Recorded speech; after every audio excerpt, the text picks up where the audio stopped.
नमस्कार दोस्तों, स्वागत है आपका study in deep education hub में। हम लोग शारीरिक शिक्षा यूपी टीजीटी के एग्ज़ाम को देखते हुए सिर्फ ऑब्जेक्टिव प्रश्नों का सीरीज करेंगे एक सप्ताह में आपके एग्जामिनेशन को बूस्ट करने के लिए। तो चलिए शुरू करते हैं। शुरू करने से पहले चैनल को सब्सक्राइब और अपने दोस्तों के साथ शेयर ज़रूर कर ले।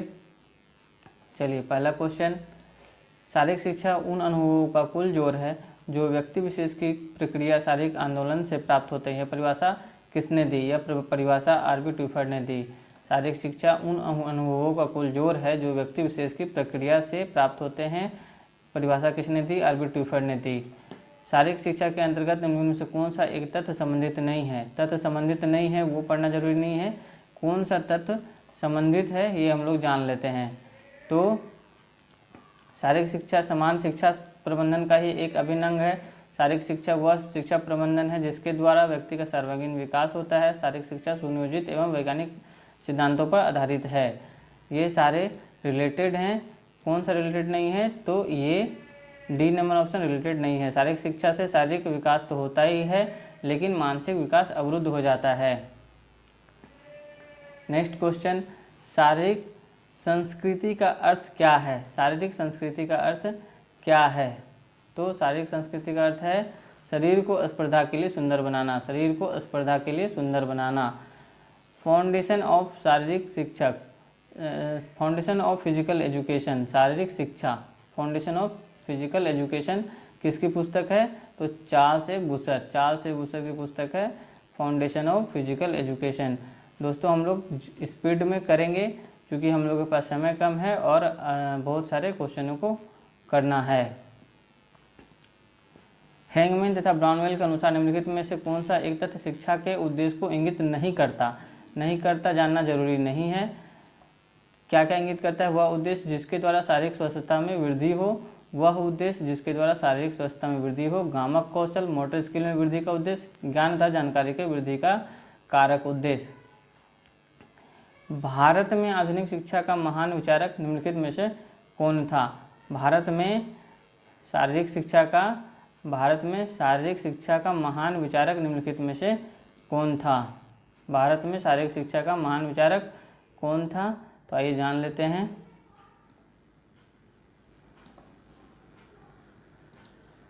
एच.सी. बक जो थे भारत में शारीरिक शिक्षा का महान विचारक थे। एच.सी. बक के अनुसार शारीरिक शिक्षा के उद्देश्य में निम्नलिखित में से कौन सा एक उद्देश्य नहीं है? एच.सी. बक के अनुसार निम्नलिखित में से कौन सा एक उद्देश्य नहीं है? तो कौन सा उद्देश्य है ये जानना जरूरी है। गामक कौशल एक उद्देश्य नहीं है। शरीर के विभिन्न अंगों का विकास जरूरी है। चेतना पेशी तालमेल का विकास जरूरी है। खेल के लिए उचित अभियोग्यता का विकास जरूरी है। ये एच.सी. बक के अनुसार दिया गया था।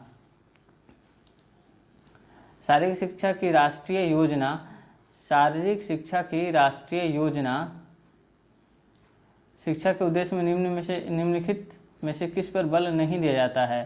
तो शारीरिक शिक्षा में शारीरिक विकास पर बल दिया जाता है, चेतना पेशी तालमेल पर बल दिया जाता है, कौशल तथा आचरण पर बल दिया जाता है। आत्मरक्षक क्रियाओं में निम्नलिखित में से कौन सा एक नहीं है? तो हॉकी आत्मरक्षक में नहीं आता है, ये खेल है। मल्लयुद्ध आता है, मुष्टि प्रहार आता है और पुलअप्स आता है।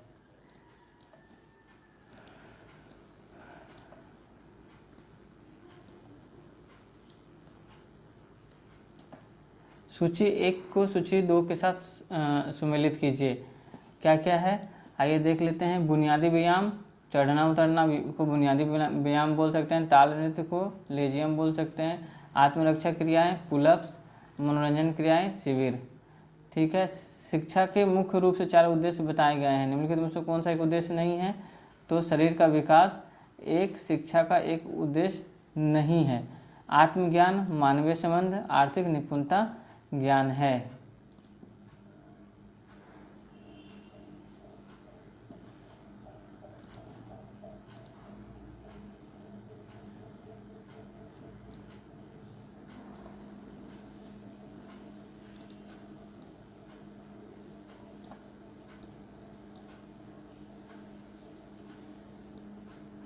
दर्शन शास्त्र के कितने भाग माने गए हैं? दर्शन शास्त्र के कितने भाग माने गए हैं? तो 6 भाग माने गए हैं। दर्शन शास्त्र के 6 भाग माने गए हैं। शारीरिक शिक्षा के दार्शनिक सिद्धांतों के जन्मदाता थे यूनानी। शारीरिक शिक्षा के दार्शनिक सिद्धांतों के जन्मदाता यूनानी थे। प्राचीन यूनान शिक्षा में निम्नलिखित में से कौन सा एक महत्वपूर्ण विषय नहीं था? तो विज्ञान एक महत्वपूर्ण विषय नहीं था। गणित, व्यायाम और संगीत एक महत्वपूर्ण विषय था प्राचीन यूनानी शिक्षा में। कार्य और कारण, कॉज एंड इफेक्ट, निम्नलिखित में से किस दर्शन का मूल मंत्र है? तो यथार्थवाद। यथार्थवाद का मूल मंत्र है कॉज एंड इफेक्ट। दक्षता तथा अनुभव, निम्नलिखित में से किस दर्शन का मूल मंत्र है? दक्षता तथा अनुभव निम्नलिखित में से किस दर्शन का मूल मंत्र है? व्यवहारिक वास्तविकतावाद। निम्नलिखित में से किस दर्शन को प्रयोगवाद भी कहा जाता है? किस दर्शन को प्रयोगवाद कहा जाता है? तो व्यवहारिक वास्तविकतावाद। व्यवहारिक वास्तविकतावाद को प्रयोगवाद भी कहा जाता है और दक्षता तथा अनुभव का मूल मंत्र भी कहा जाता है। शारीरिक शिक्षा में सिद्धांतों का होना आवश्यक है। सभी सिद्धांतों का होना आवश्यक है। सभी सिद्धांतों का होना आवश्यक है। गामक कौशल एवं विकास सुचारू रूप से हो सके, विभिन्न आयु स्तर के लिए कार्यक्रम और पाठ्यक्रम का निर्धारण किया जा सके, बच्चों को अपनी नैसर्गिक शक्तियों के विकास का पूर्ण अवसर प्राप्त हो। निम्नलिखित में से कौन सा एक रोग वंशानुक्रम परंपरा के अंतर्गत के कारण होता है?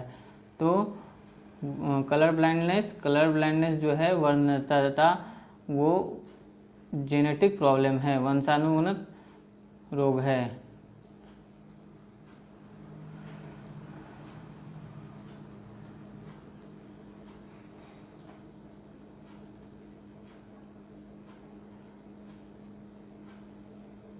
एक अच्छे वातावरण के निम्नलिखित कारक है। एक अच्छे वातावरण के क्या कारक है?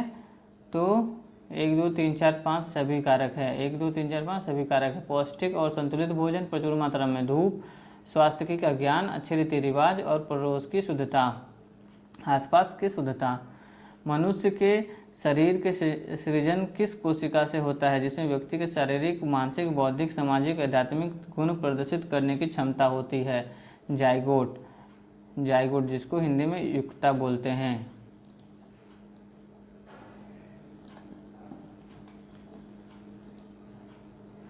एक जाइगोट में वंशसूत्र के कितने जोड़े उपस्थित रहते हैं?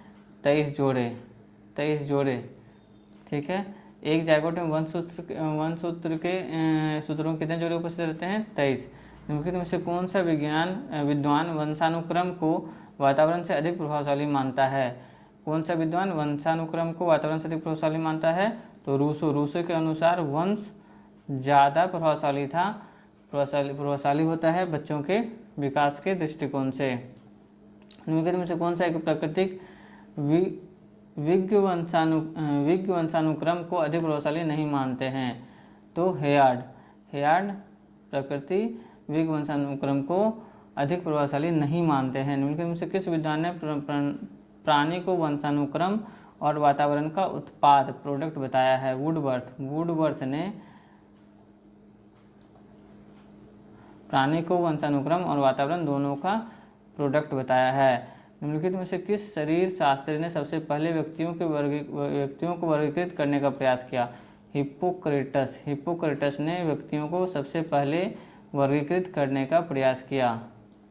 हिप्पोक्रेट्स ने व्यक्तियों को कितने समूह में वर्गीकृत किया है? हिप्पोक्रेट्स ने व्यक्तियों को कितने समूह में वर्गीकृत किया है? तो 4 वर्गों में वर्गीकृत किया है।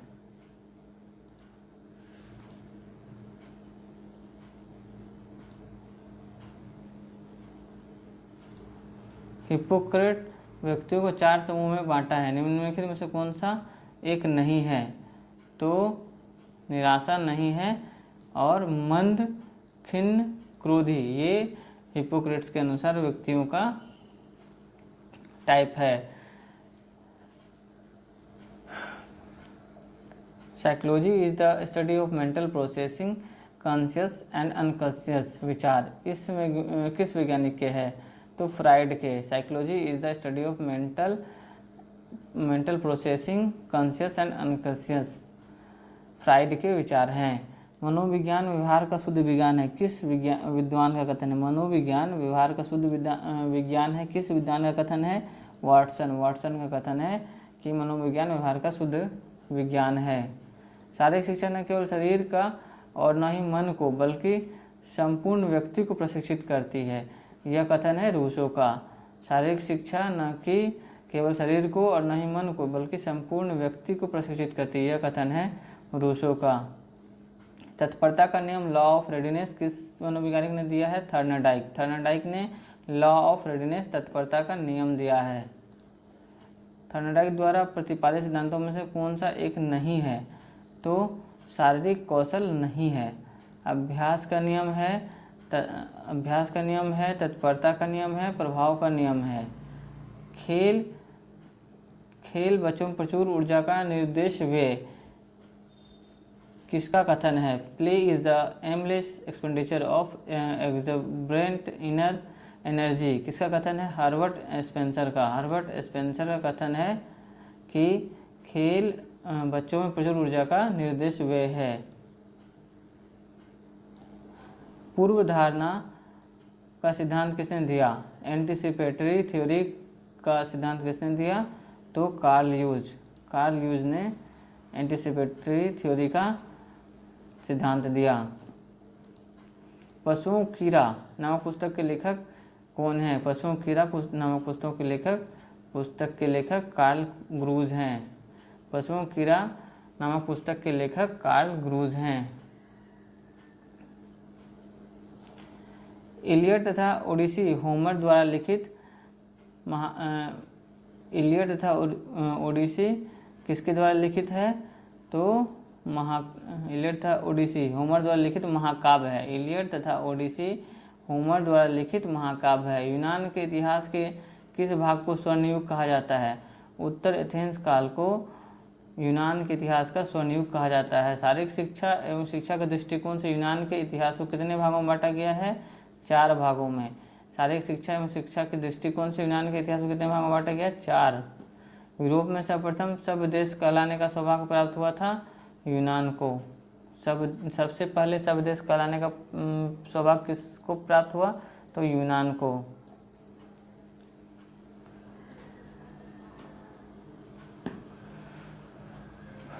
शारीरिक शिक्षा के नेता के गुण होना चाहिए।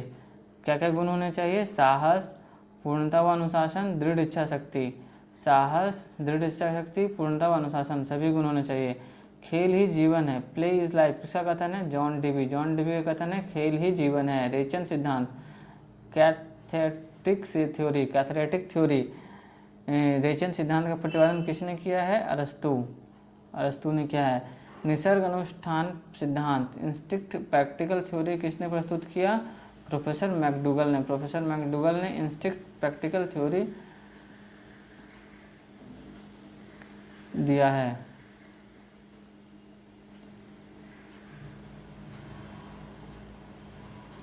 मानव पूर्वावृत्ति का सिद्धांत, रेसिपिट्यूलेटरी थ्योरी, रिकैपिट्यूलेटरी थ्योरी, पूर्वावृत्ति का सिद्धांत किसने दिया? स्टैनली हॉल ने पूर्वावृत्ति का सिद्धांत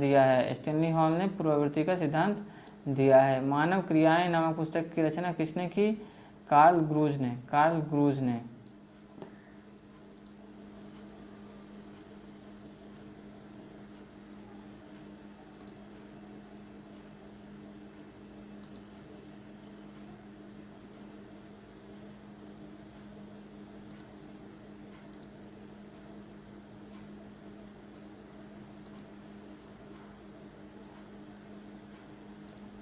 स्पार्टा मूल रूप से एक राज्य था, सत्तावादी। स्पार्टा मूल रूप से एक सत्तावादी राज्य था। सर्वाधिक रूप से किस काल में केवल देश के प्रति प्रेम का पाठ पढ़ाया जाता था? स्पार्टा काल में। स्पार्टा में क्रमबद्ध शिक्षा प्रणाली को कहा जाता था अगाग। क्रमबद्ध शिक्षा प्रणाली की देखरेख नगर का एक मान अधिकारी किया करता था, जिसे कहते थे पेडोनोमस। एथेंस वासी मौलिक रूप से किस आधार समर्थक थे? प्रजातंत्र। ओलंपिक खेल में किस देवता की श्रद्धांजलि भेंट की जाती थी? जियस। ओलंपिक खेल में किस देवता की श्रद्धांजलि भेंट की जाती थी? तो जियस। ओलंपिक खेल कितने वर्षों के अंतराल पर होता है? 4 वर्षों के अंतराल पर। पाइथियन खेल किस देवता को श्रद्धांजलि भेंट की जाती थी? अपोलो। पाइथियन खेल कितने वर्षों के अंतराल पर मनाया जाता था? 3 वर्षों के अंतराल पर। पाइथियन खेल कितने वर्षों के अंतराल पर मनाया जाता था? 3 वर्षों के। पाइथियन खेल में किस देवता को श्रद्धांजलि भेंट की जाती थी? अपोलो को। पाइथियन खेल ओलंपिक खेलों के बीच के तीसरे वर्ष के किस स्थान पर होता था? डेल्फी। डेल्फी पर होता था पाइथियन खेल।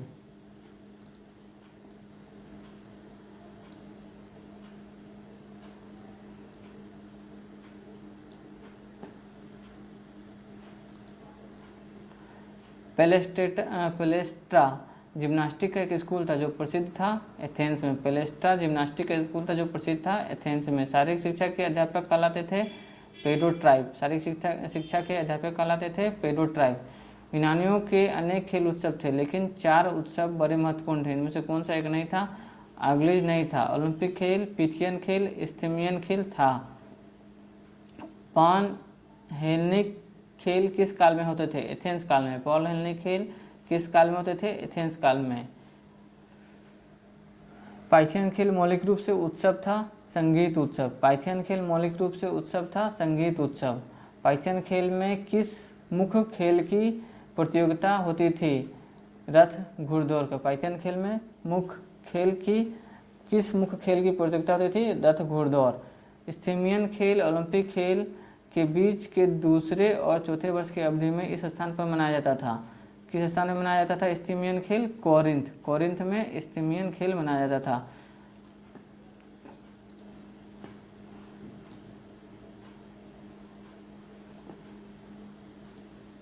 इस्थमियन खेल किस देवता को श्रद्धांजलि भेंट करने के लिए मनाया जाता था? तो समुद्र देवता को। समुद्र देवता को। पॉल हेलेनिक खेलों का उद्देश्य था शांति स्थापित करना। पॉल हेलेनिक खेलों का उद्देश्य था शांति स्थापित करना।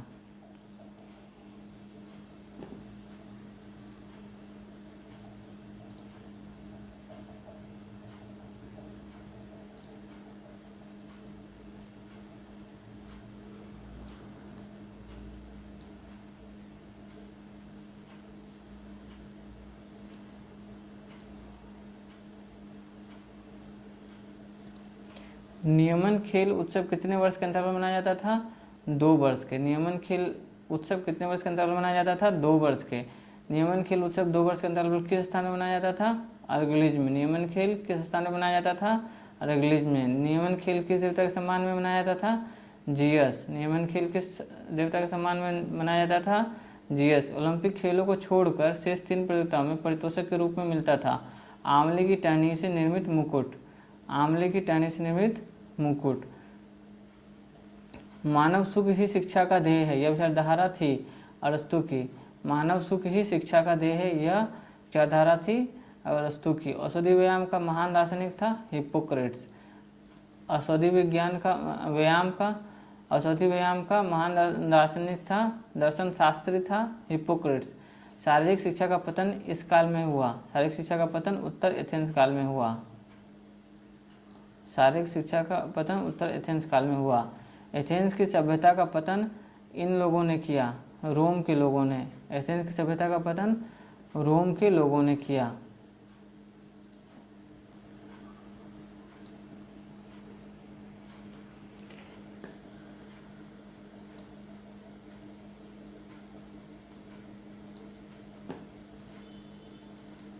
व्यक्ति ही वस्तुओं का प्रमाप है, इसे संतुष्ट करो, यह नारा था उत्तर एथेंस काल का। व्यक्ति ही वस्तुओं का प्रमाप है, इसे संतुष्ट करो, यह नारा था उत्तर एथेंस काल का। उत्तर एथेंस काल को स्वर्ण युग इसलिए कहा जाता है क्योंकि इस काल में व्यक्ति की सामाजिक दर्शन का केंद्र बन गया। व्यक्ति ही सामाजिक दर्शन का केंद्र बन गया। निम्नलिखित में कौन विचारक पुरातनपंथी था? अरिस्टोफेनेज। पुरातनपंथी था अरिस्टोफेनेज। सर्कस कहाँ की संस्था थी? सर्कस कहाँ की संस्था थी? रोम की। सर्कस प्रसिद्ध था रथों की दौड़ के लिए। सर्कस प्रसिद्ध था रथों की दौड़ के लिए। रोम साम्राज्य का पतन हुआ था 476 ईस्वी में। रोम साम्राज्य का पतन हुआ था रोम साम्राज्य का पतन हुआ था 476 ईस्वी में। रोम के नाविकों में सर्वाधिक लोकप्रिय खेल था हैंडबॉल। रोम के नाविकों में सर्वाधिक लोकप्रिय खेल था हैंडबॉल। रोम के युवकों में सर्वाधिक प्रिय खेल था हैंडबॉल। रोम में निम्नलिखित में से किस शिक्षा से रोमवासी संबंधित नहीं थे? तो व्यायामशाला से रोमवासी संबंधित नहीं थे, क्योंकि व्यायामशाला से यूनानवासी संबंधित थे। साहित्य पाठशाला से संबंधित थे, व्याकरण से पाठशाला से संबंधित थे, अलंकार से संबंधित थे। निम्नलिखित दार्शनिकों को विचार कीजिए। नीचे से दिए गए कोटों की सहायता से अपना उत्तर दीजिए।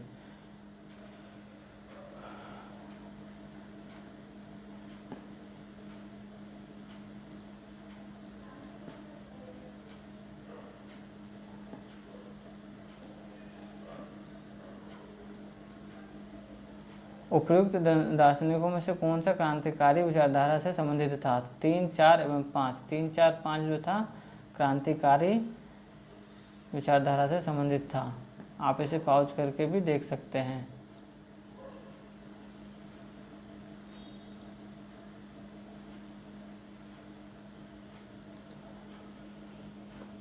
सुकरात, अरस्तु और प्लेटो क्रांतिकारी विचारधारा से संबंधित था।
निम्नलिखित में से कौन एक पाठशाला उच्च स्तर के लिए थी?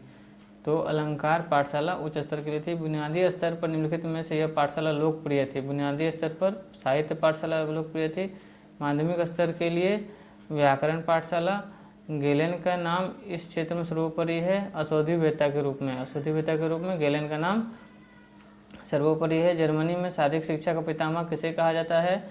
जॉन बेनार्ड बेसेडो को। जर्मनी में शारीरिक शिक्षा का पितामह किसे कहा जाता है? John Bernard बेसेडो। एग्जाम के लिए काफ़ी महत्वपूर्ण क्वेश्चन है। जर्मन जिम्नास्टिक नामक पुस्तक की रचना किसने की? लुडविग जॉन ने। जर्मन जिम्नास्टिक नामक पुस्तक की रचना किसने की? लुडविग जॉन ने। जर्मन जिम्नास्टिक समाज की स्थापना किसने की? लुडविग जॉन ने। जर्मन जिम्नास्टिक समाज को किस वर्ष अवैध घोषित किया गया? जर्मन जिम्नास्टिक समाज को किस वर्ष अवैध घोषित किया गया? तो 1819 में। अखिल जर्मन जिम्नास्टिक सोसाइटी संघ की स्थापना कब हुई? 1886 ईस्वी में। अखिल जर्मन जिम्नास्टिक सोसाइटी संघ की स्थापना 1866 में, सॉरी 1866 में। 1866 में जर्मन जिम्नास्टिक सोसाइटी संघ की स्थापना हुई। जर्मन में पाठशाला व्यायाम स्कूल जिम्नास्टिक की नींव किसने रखी? एडोल्फ स्पीज ने। एडोल्फ स्पीज ने जर्मन पाठशाला व्यायाम स्कूल जिम्नास्टिक की नींव रखी।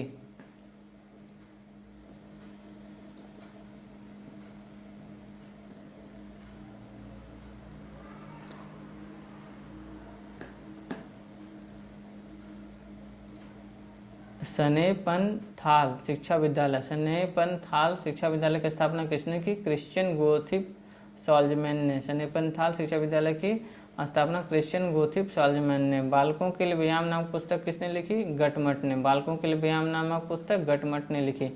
खेले गेम्स नामक पुस्तक किसकी कृति है? फ्रेडरिक गटमट की। फ्रेडरिक गटमट की पुस्तक है गेम्स। खेले गेम्स नामक पुस्तक में फ्रेडरिक गटमट ने लगभग कितने खेलों का विस्तारपूर्वक वर्णन किया है? 105 खेलों का। अधोलिखित में किसने सर्वप्रथम जिसने जर्मन लोगों में शारीरिक शिक्षा के राष्ट्रीय एकता के साधन के रूप में प्रतिष्ठित किया? लुडविग जॉन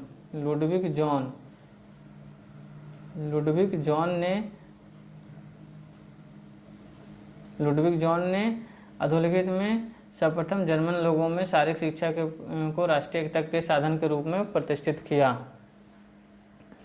जिम्नास्टिक प्रणाली नामक पुस्तक किसकी कृति है? एडोल्फ स्पीच की। जिम्नास्टिक प्रणाली नामक पुस्तक किसकी कृति है? एडोल्फ स्पीच की। लिपजिंग खेल संस्था किस देश की है? लिपजिंग खेल संस्था किस देश की है? जर्मनी की। जिम्नास्टिक में कायवाद को किसने सम्मिलित किया? एडोल्फ स्पीच ने। जिम्नास्टिक में कायवाद को किसने सम्मिलित किया? एडोल्फ स्पीच ने। स्वीडिश शिक्षा प्रणाली का जन्मदाता किसे माना जाता है? पर हेनरिक लिंक को। स्वीडिश शिक्षा प्रणाली का जन्मदाता किसे माना जाता है? पर हेनरिक लिंक को। ए हैंडबुक ऑफ जिम्नास्टिक किसने लिखी है? ए हैंडबुक ऑफ जिम्नास्टिक किसने लिखी है? हेनरिक लिंक ने। स्वीडिश जिम्नास्टिक को क्रमबद्ध किसने किया है? जाल्मर लिंग ने स्वीडिश जिम्नास्टिक को क्रमबद्ध किया है।